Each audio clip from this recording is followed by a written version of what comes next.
धीरे विलुप्त होते जा रहे हैं, लेकिन उनका महत्व बहुत है। क्यों तो उन चीजों को फिर से थोड़ा सा लाया जाए।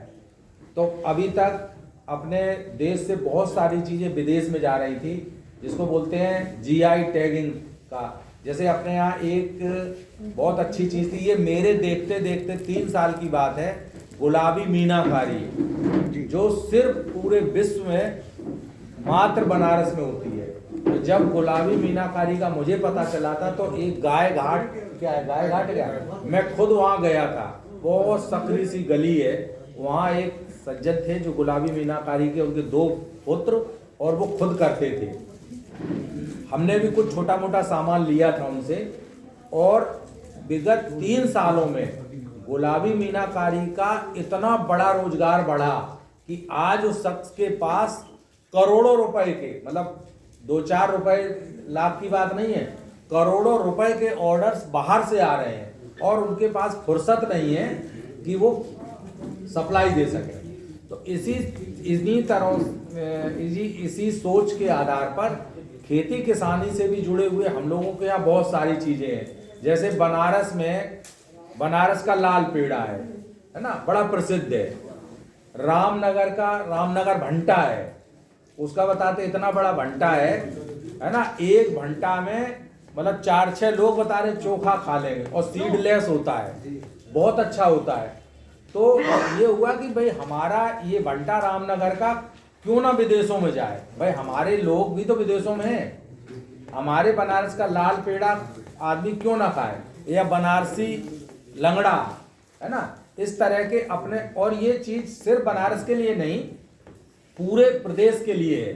तो उसमें कृषि विपणन एवं कृषि विदेश व्यापार विभाग, जो हमारा विभाग है, उसको एक नोडल एजेंसी के रूप में नामित किया गया है। और अब एक आध मतलब जिले स्तर पर ये मुहिम चलाई जाएगी, वहाँ आप लोगों से हम लोग बात करेंगे। चूंकि आज इकट्ठे थे तो मैंने कहा अपनी बात कही जाए।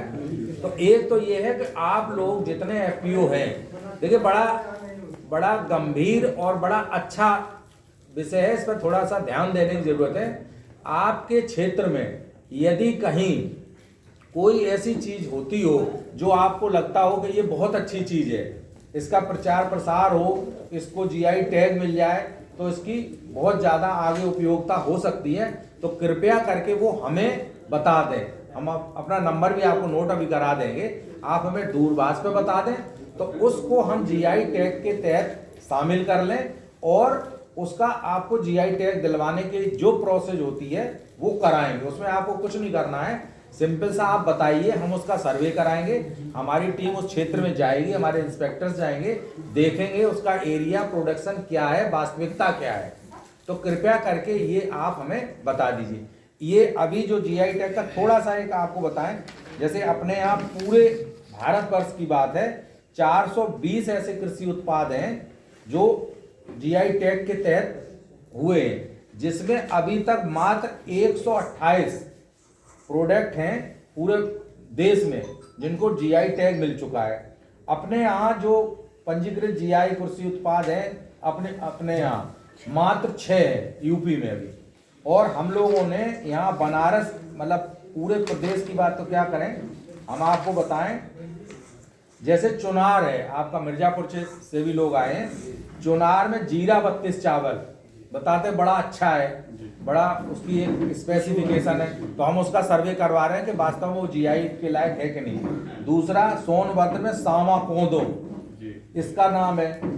और जौनपुर में जौनपुरी मक्का, और इसमें ये तो बुंदेलखंड में है। इसी तरह से ये साथी चावल कोई होता है जो बलिया और गाजीपुर में है, बलिया, गाजीपुर और चंदौली में, है ना, जौनपुर की मूली, और इसी तरह से यमुना सफेद लहसुन। तो ऐसे कुछ प्रोडक्ट हैं बनारस में, जैसे लंगड़ा आम का है, लाल पेड़ा है, करौंदा अचार है, यहाँ का बड़ा प्रसिद्ध है ना, आदम चीनी चावल है, और बनारसी पान पत्ता। तो ये इसका हम लोग ये है कि जल्दी से जल्दी जीआई फाइल कराया जाए। तो इनकी स्पेसिफिकेशन के आधार पर ये हमारा सामान जीआई टैग के उस मिलने के बाद तो हमारा जो एक्सपोर्ट है, एक्सपोर्ट में भी जाए, और इन प्रोडक्ट्स का प्रचार प्रसार हो, और जो हमारे बीच के लोग हैं जो विदेशों में रह रहे हैं, उनको भी इसका लाभ मिल सके और हमारे किसान को, हमारे एफपीओ को इसका फायदा मिले। तो एक तो मेरा ये अनुरोध था आप सब लोगों से कि इस तरह का कोई प्रोडक्ट हो। भाई उस क्षेत्र में आप लोग रहते हो, भली बात जानते हो कि छोटी छोटी चीजें क्या हो सकती हैं। 1 2 3 4 कुछ हो तो उसका हम सर्वे करा के तो ये 6 की जगह 8 हो जाए तो और अच्छी बात है। एक बात तो ये।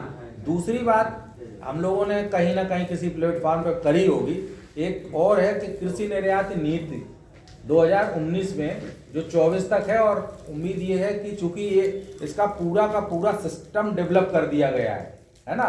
कृषि विपणन निदेशालय का हर डिस्ट्रिक्ट लेवल पे एक एक ऑफिस खुल गया है, 75 जनपद में पुनर्गठन हो गया है। हर जगह इंस्पेक्टर्स रहेंगे, हर जगह पूरा स्टाफ रहेगा। उसके तहत अब ये होना है कि जो आप लोग कृषि का प्रोडक्शन करते हैं, जैसे हरी सब्जियों का है, मिर्जापुर में भी एक मंडलीय ऑफिस शीघ्र ही खुल जाएगा 2-3 महीने में।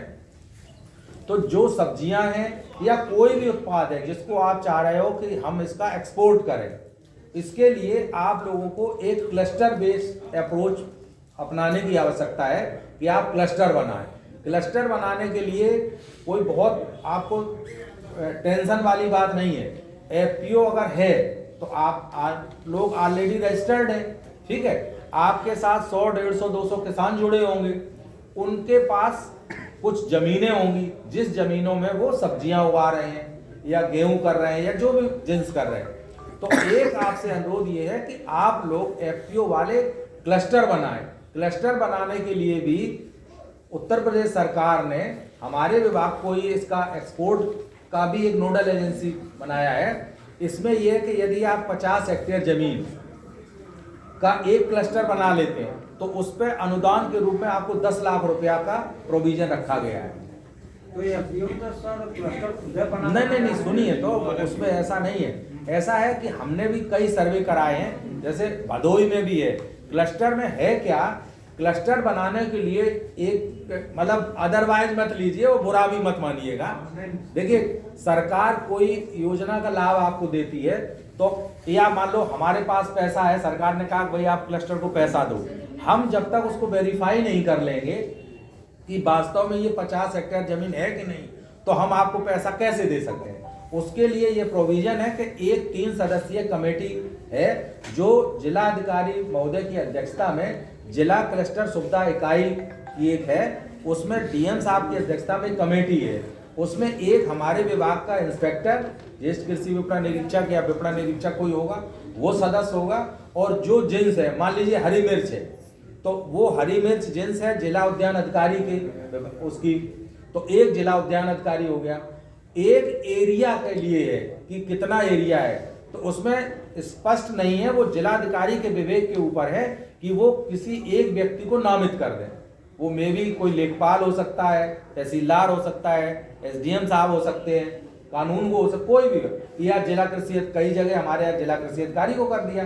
तो ये 3 सदस्यीय कमेटी उसका वेरिफिकेशन करेंगे कि भाई इस एफपीओ ने, मान लो आपका कोई एफपीओ है, एक्स एफपीओ ने हमें, आप अपने पैड पे लिख के देंगे कि साहब ऐसे ऐसे है, हम इतने हेक्टेयर जमीन में मिर्च करते हैं, हम क्लस्टर बनाना चाहते हैं, हमारी इतने किसान जुड़े हुए, इतनी एरिया, उन किसानों के नाम, उनका एरिया का एक हमें बना के दे दें। हम यहाँ से नोटिंग बना के डीएम साहब के यहाँ कर देंगे, डीएम साहब उसमें एक वो कर देंगे कि भाई ये नामित किया जाता है, उसका वेरिफिकेशन हो जाएगा। वेरिफिकेशन के बाद आपका क्लस्टर अप्रूव हो जाएगा। जब आप क्लस्टर अप्रूव हो जाएगा तब आगे की चीजें शुरू होंगी कि निर्यात नीति में कैसे होगा, क्या होगा।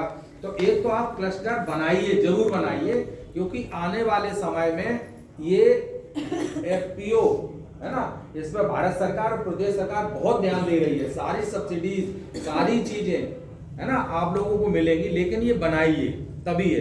दूसरा, जैसे आप लोगों के यहाँ मान लीजिए कोई आप छोटा मोटा कारोबार करना चाह रहे हो, आपने क्लस्टर बना लिया, आप एफपीओ वाले हैं, मिर्च का पाउडर बनाना चाह रहे हो, मान लीजिए वो 5 लाख का प्लांट लगता है, ठीक है, उसमें हम आपको पैसा देंगे, ऐसी स्कीम से।